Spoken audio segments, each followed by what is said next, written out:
Yeah, he's fine. Contusion there on the forearm, but no, he's fine. You know what? He could have stayed in, but I said I got Orlando ready to go in, and so I said no, let's get him checked out, and he says he's fine to go tomorrow. Bruce, you talked about Stratton before the game and how much he does, but what kind of pitching performance was that? Yeah, nice, wasn't it? He had a long first inning there, but he got out of that and really settled down and just pitched well. I mean, fastball was working well tonight. He pitched in and out with it and up and down, and but had a good curveball going with changeup and slider, everything. And his pitch count was getting up there a little bit, but he found a way to get through the sixth and did a good job in that inning. For how we're using him, he's really handled it well, as I talked about earlier. We skip him, we move him back 3 or 4 days, but he doesn't let it phase him. He goes out there and does his job, and I think that's our first shutout here, and great job by him and the bullpen. Yeah, you have talked several times during these days about the importance of these games, not only for individual players, but for the Giants in the last 6 weeks.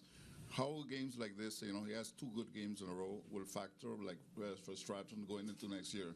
Yeah. This is an important time for these young players coming up.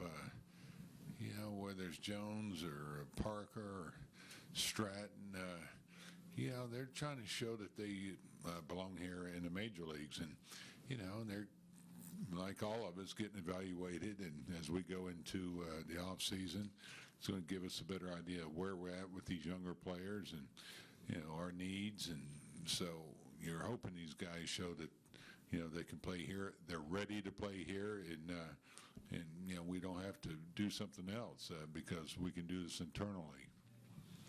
Chris struck out 10 last time, and tonight I guess only 1. To what extent does that reflect his ability to change up styles or adjust to what the hitters are doing?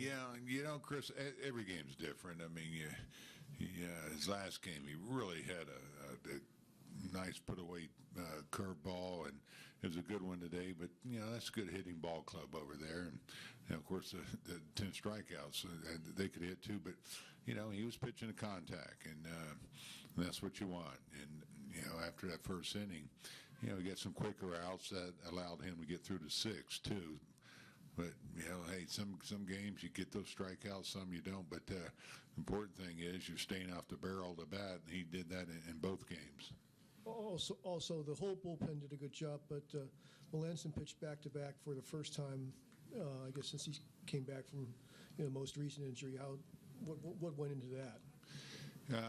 Well, we talked about it, and he was ready to do it, ready to try it, and we had Kane on hold. We didn't tell him he was done when he came in after the 7th, just so when Mark went out there, if he didn't quite feel right, then Matt would have gone back out. But he was good, so he pitched the 8th. And I won't use him tomorrow, but you're right. This was his first time back-to-back, but he's got enough outings to where we were comfortable doing it. That's what went into it, and he was comfortable doing it, and so it really worked out well because Strickland needed a day. He's been used quite a bit, and so the plan was to give him a day off.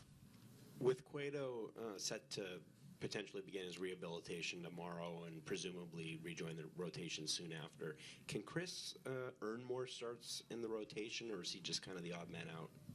No, I think it's fair to say he can earn more starts. We'll see where we're at when Johnny comes back.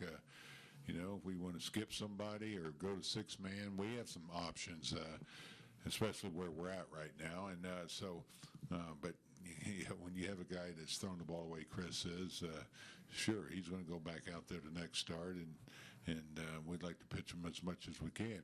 And we've used him in the pen, we started him, so he's shown some versatility too, and that's always a great thing as you look into the future.